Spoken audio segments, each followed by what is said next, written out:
Welcome everyone to the Chess Angle. Thanks so much for tuning in. I'm going to jump right in and get to it.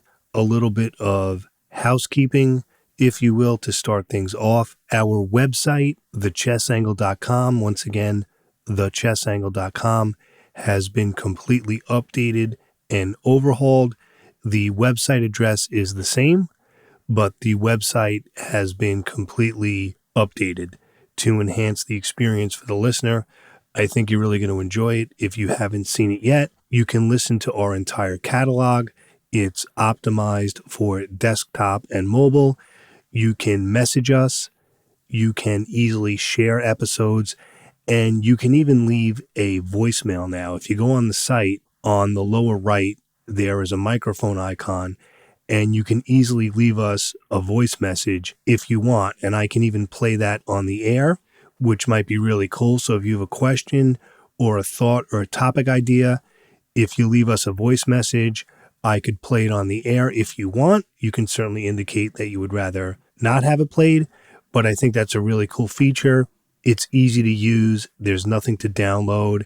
It's very simple. You just click on the microphone icon. You put in your first name and your email address. Obviously, I need a way to get back to you and answer you. And then you leave the message. That's it. There's no software to download. It's very simple. It's seamless. It's frictionless. Very, very cool feature if you're interested. But of course, on the website, you can also just click the contact link and message us the old-fashioned way. There are also links to all the major podcast platforms, Spotify, Apple Podcasts. It's all there. But you can also listen directly from the website. Every episode is there. It has really cool media players. And as I said, it's basically an entire new look.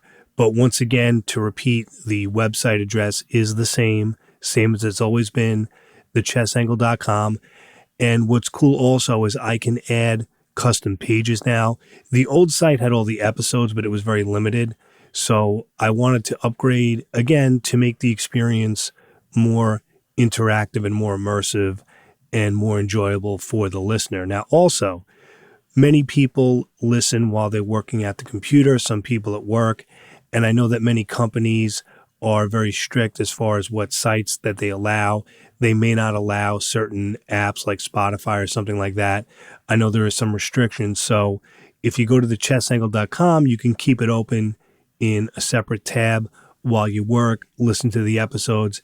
If Spotify or Apple Podcasts is an issue at work, or if you just don't feel like logging in, there's no login to this website at all, nothing like that. You just go directly to the site and it's all there. So hopefully you'll take advantage of that. It's really, really cool. It's something I've been meaning to do. Like, for example, one page I think I'm adding, or I'm looking to add, is a list of all the books that have been mentioned in every episode. So this way people can just go to a web page on the site and boom, every book that's been referenced in our episodes is there. Or let's say every chess.com course. This is something I'm thinking of doing, but what's great about the new website now is I can add these custom pages. So I'm trying to make it a little more thorough, provide some more information to, again, enhance the experience for all of our listeners. So once again, it's thechessangle.com. There's always a link for it in the show notes. So hopefully you'll check that out, and I hope you enjoy the new website. Next, let's go to our listener mailbag and hear what you had to say. You've got mail.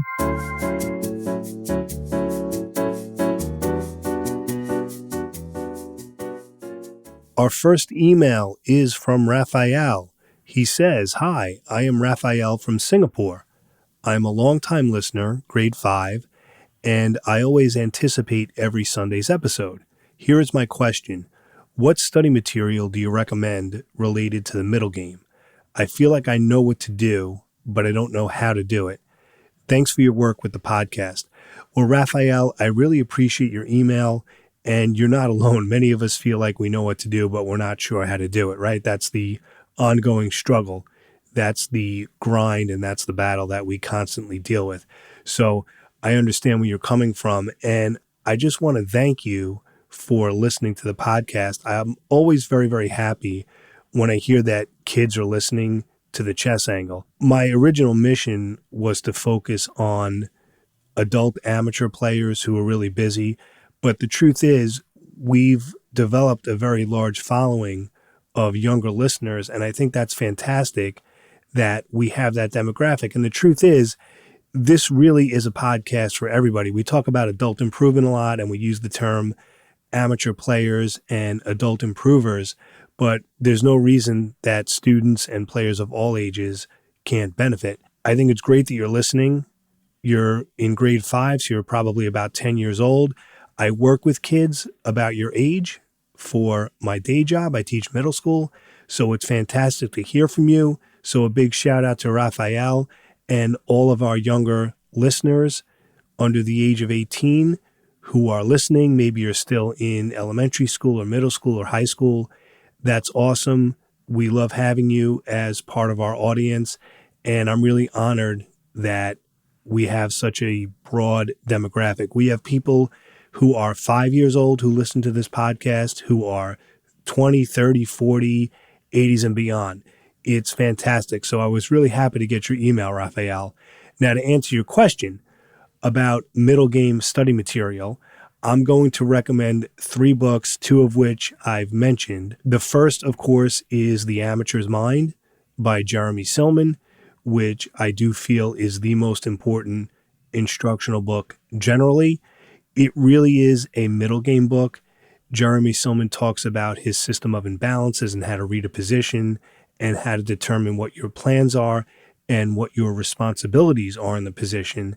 But in addition, you get some bonus material. So The Amateur's Mind is really the middle game plus more, because he does go into chess psychology and the thought process in general and developing mental toughness. So you're getting a lot of bang for your buck for that book, The Amateur's Mind. So that's one I would recommend. Another one that deals with the middle game is Winning Chess Strategies by Yasser Seirawan. I've mentioned that a number of times as well. Excellent book. And another little gem that some people may not know about is the book Simple Chess by Michael Steen. Small little book, but very, very thorough, very well written. It's all about strategy in the middle game. Again, I think it's a hidden gem. I'm sure some of you have heard of it. Those of you just getting into the game may not have. Again, Simple Chess by Michael Steen. It's now in algebraic. There's a newer edition. It's fantastic. You may want to check it out. And what I'll do, Raphael, and for everybody, I will put links for all 3 of those books in the show notes. But I hope that helps, Raphael. Again, great to hear from you. Great to know that kids your age are enjoying the podcast. And I wish you the best of luck. Thank you for your email. Our next email is from Brandon. He writes, "Hey Neil, big fan here. I think it would be awesome if you could do any content on the Hippopotamus opening. I've been using it predominantly with black, rarely with white, and am having lots of success with it. I'm rated 1230 over the board and used it exclusively in my last tournament, getting 2 points out of 3. Secondly, I love the Scotch game and would love any content you could do covering that." Well, thanks for your email, Brandon. Really appreciate it. I'm going to work backwards. As far as the Scotch, I plead pretty much total ignorance to that because I really don't play it. I'm not really an E4 kind of guy. And what I might do is maybe have someone come on who can talk about that more than I can, or, you know, in a much more thorough way than I can, because I only know the basics. So that is something for a future episode at a future time. And I'll certainly make a note of that. But the first part of your email, we're definitely going to focus on the Hippopotamus opening or the Hippopotamus Defense, which you can use as a system opening with either color. It's generally associated with the black pieces more. I believe people use it more as a defense against E4 or D4, but you can play it on either side. We're going to be looking at openings today from the black point of view. As far as universal ideas you can use against white, we're going to talk about that. And shout out to Chris Tremaine, big fan from the UK. He was also asking about the Hippopotamus opening as well. So we're going to talk about that. and some other black system openings. So thanks for your email, Brandon, because that did lead into today's episode. I know more than one person has been asking about universal ideas for black. It's a little bit different playing it from the black side. For the white side, we've spoken about the Botvinnik formation and the London system, things like that. So now we're going to look at the other side of it. And I want to include my usual disclaimers when I do these episodes on openings. This is not an exhaustive look at all these openings. We're not going to get deep into the weeds. I'm going to give a very basic sort of dictionary entry type of definition for each opening. I'm just going to discuss the first few moves and a few basic ideas. And then if there's one of these openings that you think is interesting or that appeals to you, you can then certainly look it up on your own. There's plenty of material on all of these. Some of you have commented when I do my game analysis episodes and I discuss the game thematically. I know some of you have a little bit of trouble following that and you feel that it would be better for, say, a YouTube video. So I understand that. So I don't want to get too into the weeds with moves, just a few opening moves to give you the basic ideas. So what we're going to do this week, we're going to keep it light and we're kind of going to set the table, like a little bit of a sampler, right? Little taste of this, little taste of that. And then you'll sort of learn about these openings, as an appetizer. Think of each one as an appetizer. And then if you're really into it, you can then order the main course, so to speak, and look into whichever of these openings you think might appeal to you. All right. So just a little taste. And I want to make sure that this is enjoyable and accessible in an audio-only format. Now, I'm going to be referencing a chess.com blog that I saw. It's written by somebody called the Pawn Slayer. I believe he's a fellow amateur. Very, very well-written blog, and it's called 10 Black, quote-unquote, opening systems. And I'm going to discuss 5 of them today. I don't necessarily believe in every opening system that he mentions, all 10, but I'm going to be looking at 5 of them. And what I'm going to do is I'm going to link up this chess.com blog because for each of these openings, he has an interactive board where you can play through the moves. You know how the chess.com blogs work. It's not just words. It's an actual chessboard. You can move the pieces around, with the play arrows and all that stuff. So I will link that up in the show notes. And I just wanted to give this person, the Pawn Slayer, I wanted to give him credit because I am using this as sort of the basis, as sort of the backdrop, if you will, for this episode. I'm going to be discussing 5 of the ones that he mentions. Some of these you may have heard of, some may not. Again, I wanted to give him credit. And again, this will be linked up in the show notes so you can play through the games. I'm just going to be talking about the ideas on a very basic level. So let's get to it.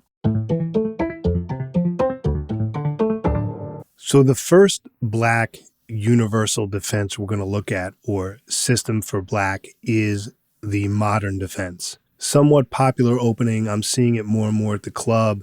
A lot of famous GMs have played it. So this is a completely legitimate opening for black.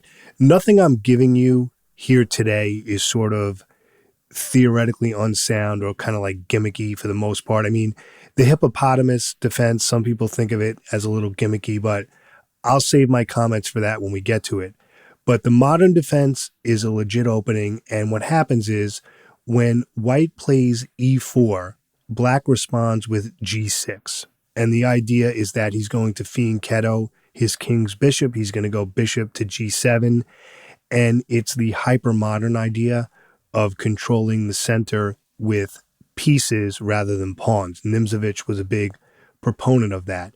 Now, just to be clear, the modern defense is generally after e4, right? So e4, g6.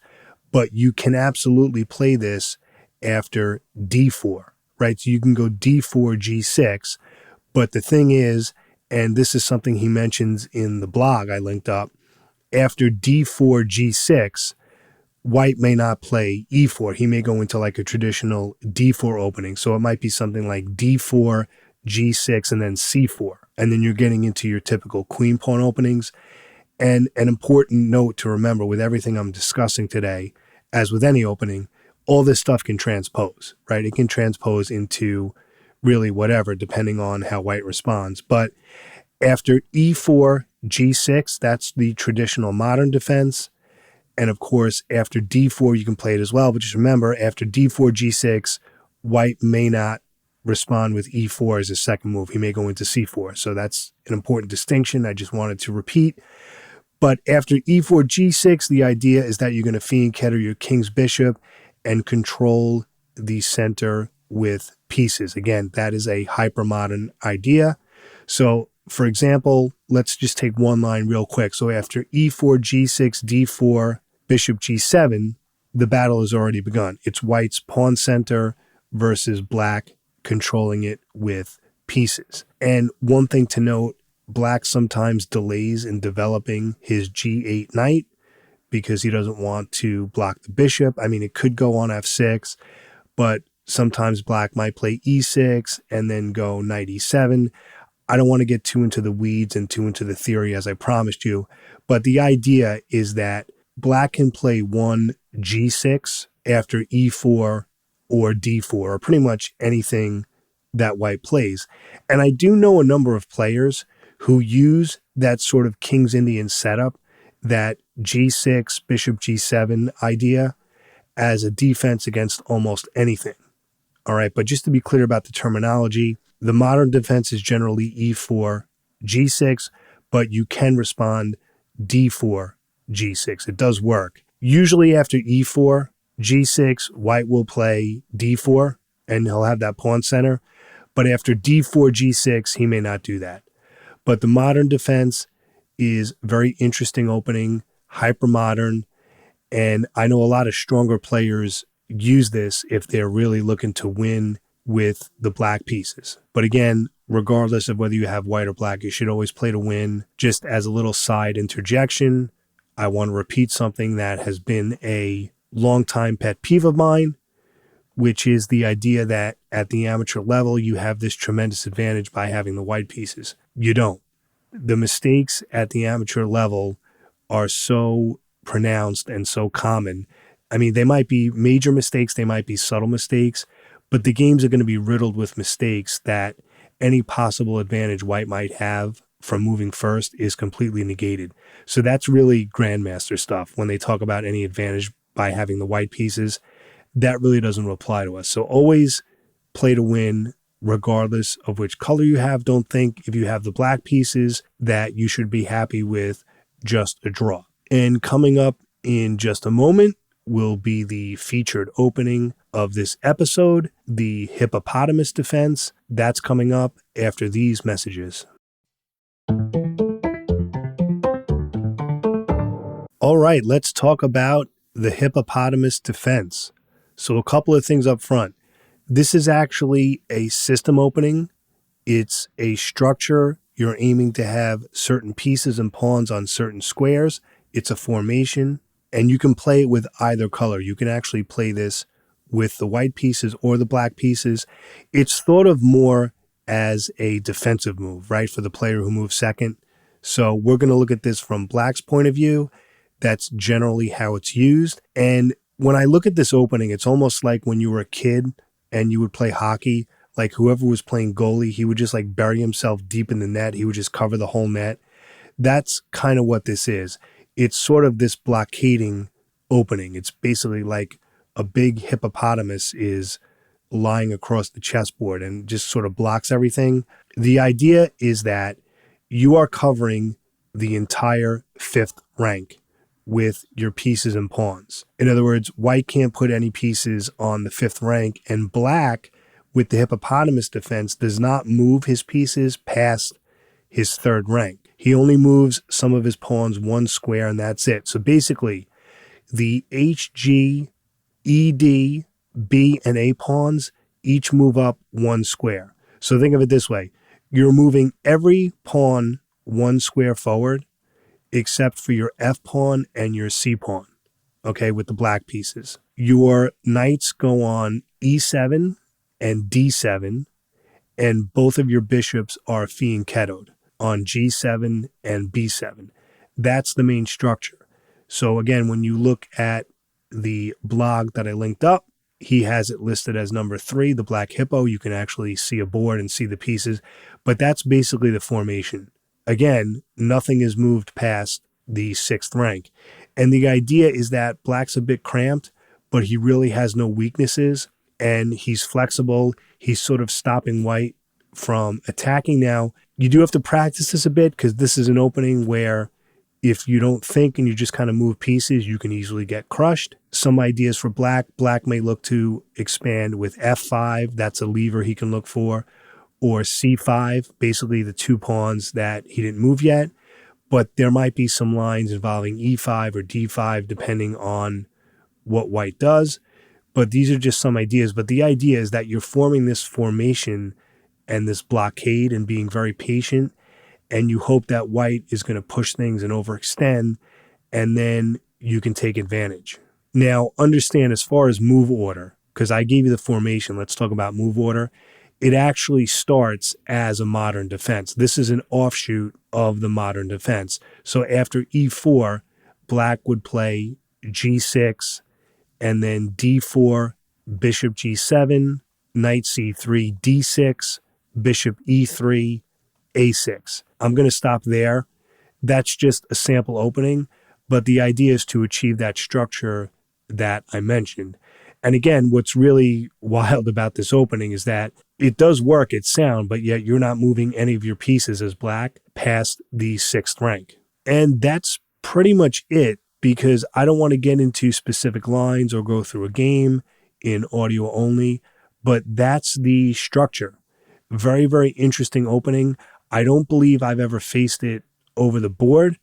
I may have faced it online, but the truth is, until you guys mentioned it as listeners, I'm going to be honest, all these years playing, I never really heard of it, never really dealt with it. So maybe I'm out of the loop. Maybe some of you are like, what? How come you never heard of the Hippo? I honestly never heard of it until you guys mentioned it. But, you know, as I tell my friends, I am the king of last to know, right? I'm the last to know everything. So now I'm aware of it.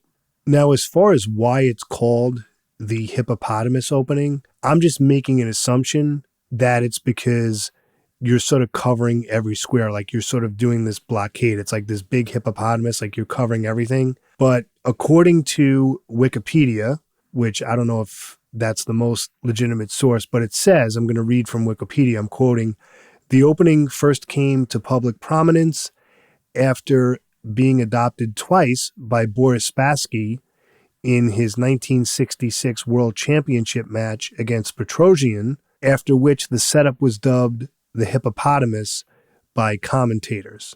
So there you go. And that's Spassky who played this opening, so that definitely gives it some credibility. I'm actually reading on prominent players to have adopted the hippopotamus on an occasional basis in more recent years include Vlastimil Hort, Igor Glek, Miha Suba, Tony Miles, Gadakamsky, Pavel Blatny, and Luke Machine. Meanwhile, Kirill Georgiev has used the system as an anti-computer line. Other players to have adopted the hippopotamus include Aaron Nimzovich, Gary Kasparov, and Magnus Carlsen. So this is according to Wikipedia.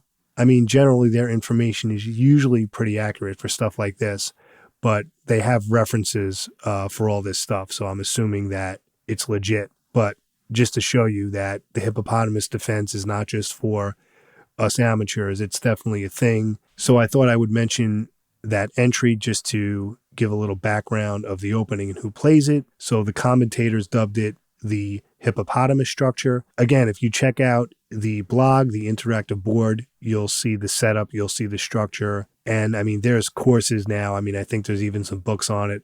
I'm not going to reference them here. You can probably look that up on your own. But very, very interesting idea. It's a great anti-book opening. If you're playing someone who's really, really booked up, really likes their more traditional theory, this might be a great opening to surprise them with. Might be good even in blitz because the player is sort of forced to think and adjust and can lose time on his clock. Definitely a very, very interesting opening. Once again, you can play it with either side because it is a structure. So regardless of how your opponent opens, you can use this setup. But again, it's generally thought of as a defense when you have the black pieces. But that is the very basics of the hippopotamus opening. I don't want to get into too much theory and get like 15 moves in, because that's going to be really annoying with an audio-only podcast.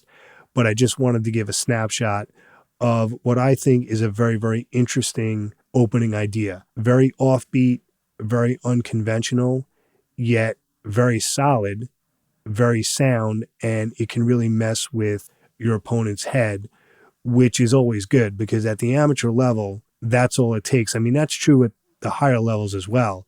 But at our level, if you can sort of annoy your opponent with an opening where they're not sure what to do, that's when the mistakes happen, and that's when you can win your game. Now, one universal idea, it's not really a system opening, it's more of a universal idea, is to play E6, E as in Edward, E6, against everything white plays, specifically E4 and D4. Now, of course, there's some caveats with this one, because you kind of have to be a French player to use this and adopt this system comfortably. And it's funny, I actually do play E6 against E4 and D4, but I never really thought about it in terms of like, wait a minute, I'm using that as a universal system. I kind of just did it. But now that I'm sitting back, it's like, wait, I actually do use E6 as a universal system, because the way I announced it in previous episodes, I said that I play E6 against E4 because I play the French defense. You all know that. And then I said against D4, I sometimes play E6 just to kind of mix things up a little bit, because it often transposes. Now that I'm recording this episode, it's like, wait a minute, you're technically using E6 as a universal system. But again, if you're playing E6 against E4, you have to be willing to go into the French defense. I mean, of course, it can certainly transpose, because many times nowadays, after E4, E6, white will not play D4. You'll see some, other move.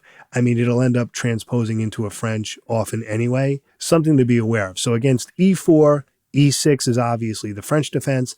And the reason I like playing E6 against D4, it's a great psychological weapon that can transpose into other queen's openings with black that you may be familiar with. Let's talk about D4 now, because E4 we said is the French.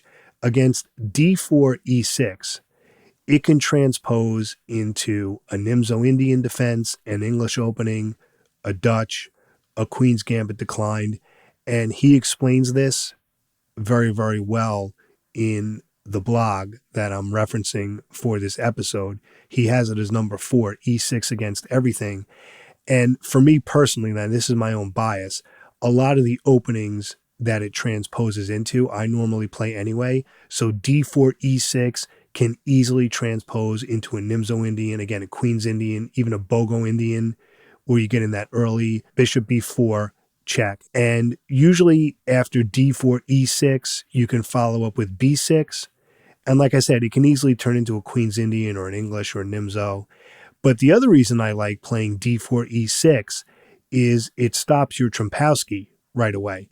And we do have a number of Trompowsky players at the club. Now, the Trompowsky is where after D4, black would play knight F6, very common second move. That's what I normally play. After D4, knight F6, white goes bishop G5.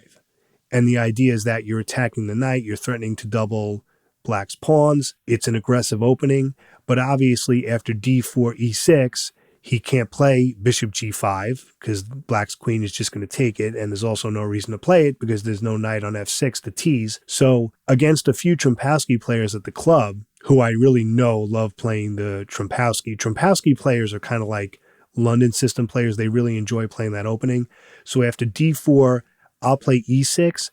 They're scratching their head a bit because they can't whip out bishop G5. So right away, it's a little bit of a psychological edge. The other reason I like it is because white can sort of trick himself into playing a French defense structure that he may not be comfortable with. What do I mean by that?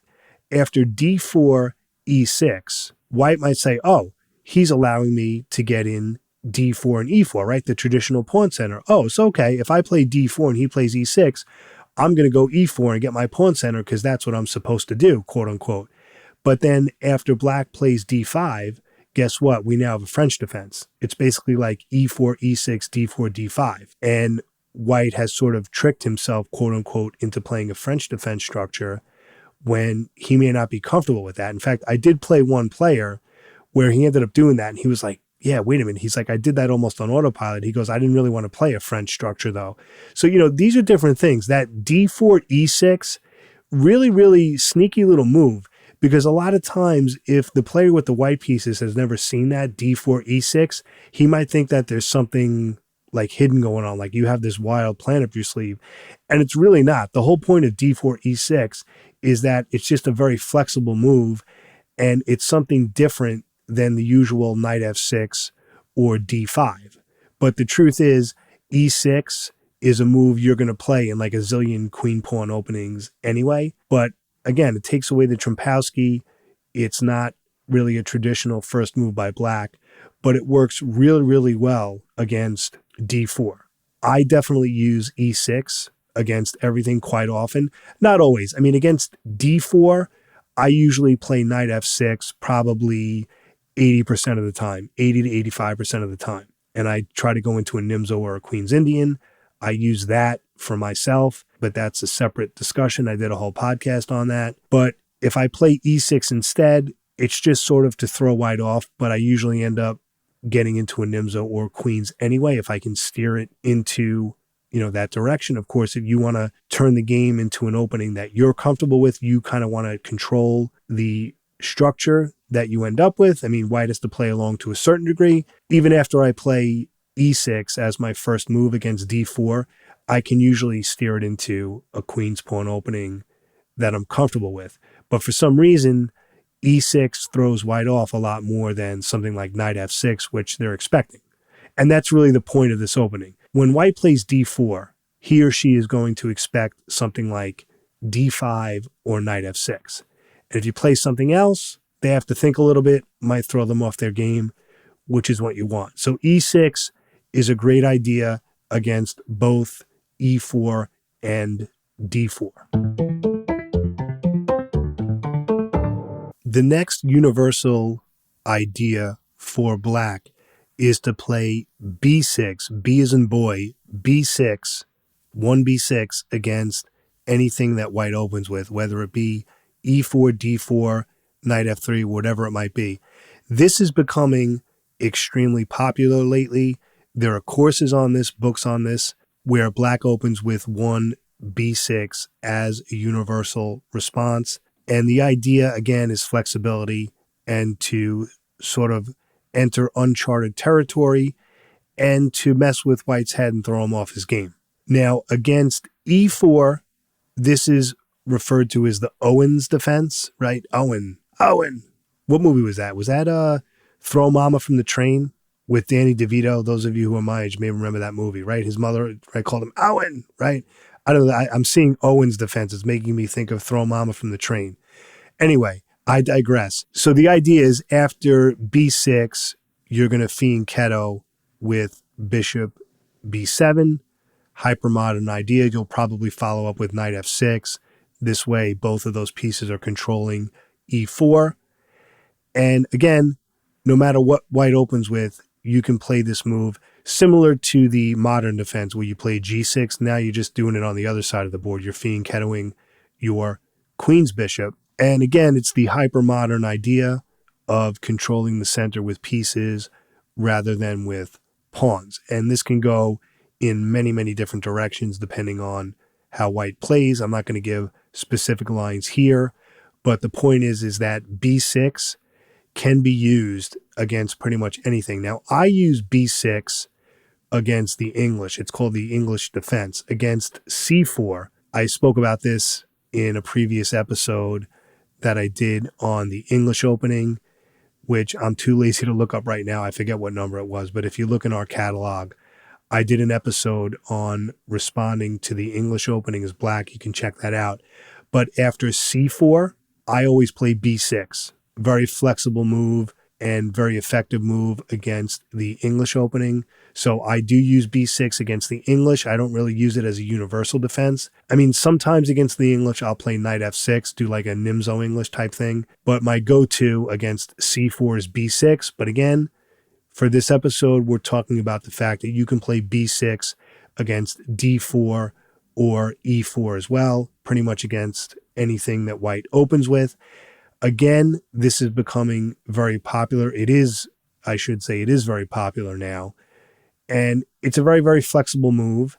And it's a theoretically sound way of kind of, going into, again, uncharted territory and sort of throwing white off his game. And just remember, all of the openings that I'm mentioning in this episode, all of them probably work best against players who are very, very booked up, who just like to play quote unquote regular chess. They just want to do their pet openings and, castle, develop.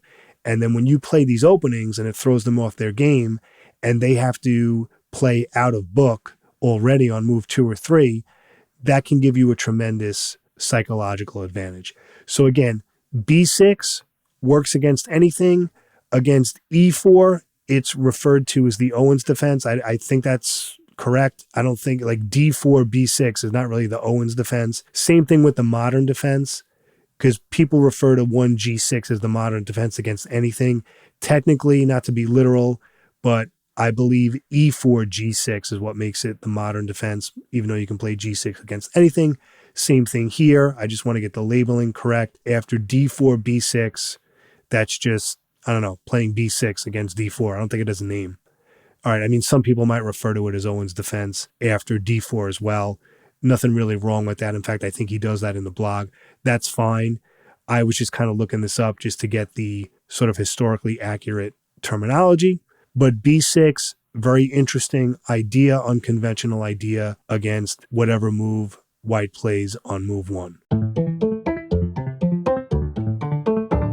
And our final system opening or system idea or universal idea for black is one knight c6. As with most of these, as far as the labeling, it's referred to as the Nimzovich defense after e4, not after d4, right? So, and the idea with knight c6, it's really flexibility. Again, it's hypermodern. You're controlling the center with pieces. It's also sort of telling white, like, I'm just going to sort of move a piece and see what you do. It's flexible. It's sort of non-committal in a way. And of course, it's different from the traditional responses. So after e4, you can play knight c6. After d4, you can play knight c6. It probably works better after e4. Now, of all the ones I'm mentioning, this one, in my opinion, is probably the most suspect, but it is an idea. And it's a great way to throw white off balance, as with all of these. So the idea of playing knight c6, regardless of white's first move, and as with all of these, it can transpose into a number of different lines. But it's an idea. It's an unconventional idea. It's fine to play. But like I said, it's not my personal favorite of all of these. But knight c6 is something that you might want to try out. Now, remember, for this opening, if you go d4, let's say it's knight c6, white can just push the queen pawn again. So let's say after d4, knight c6, if he goes d5, already it's a little hairy because now you're going knight e5, then he's going e4. So you have this knight now on e5, and white has this pawn center. He has pawns on d5 and e4. And so black's going to chip away at it, and the next move is probably going to be like e6, right? Because that's the whole idea. If you're allowing white to build up the pawn center or to get that traditional pawn center with his E and D pawns, that's fine, but then you need to attack it. That's the whole point. You need to chip away at it. And that's the idea with a lot of these hyper-modern openings. You allow white to get that pawn center, and then you chip away at it. You attack it.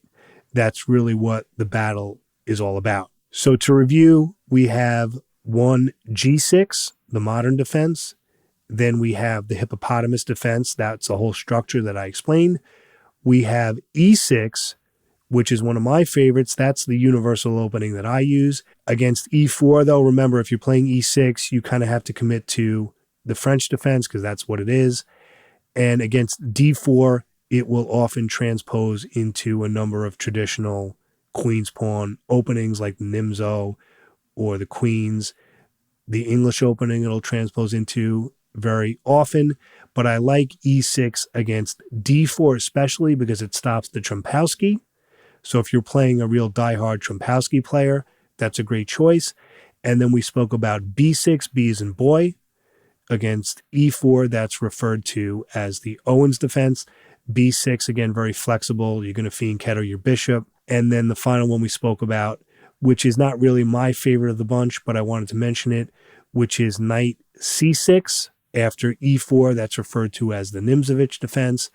But just remember all of these responses, right? g6, e6, b6, knight c6, you can play regardless of how white opens, regardless of what his opening first move is. The Hippopotamus defense is not really kind of a one move thing that can transpose. The Hippopotamus defense is a legitimate structure that you're aiming for. Black never moves his pieces past the 6th rank. Very, very interesting, very provocative.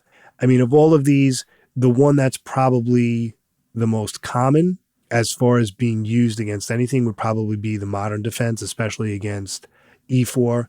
A lot of strong GMs have used the modern defense. g6, very, very good move, very flexible. A lot of aggressive players with the black pieces like to play 1g6.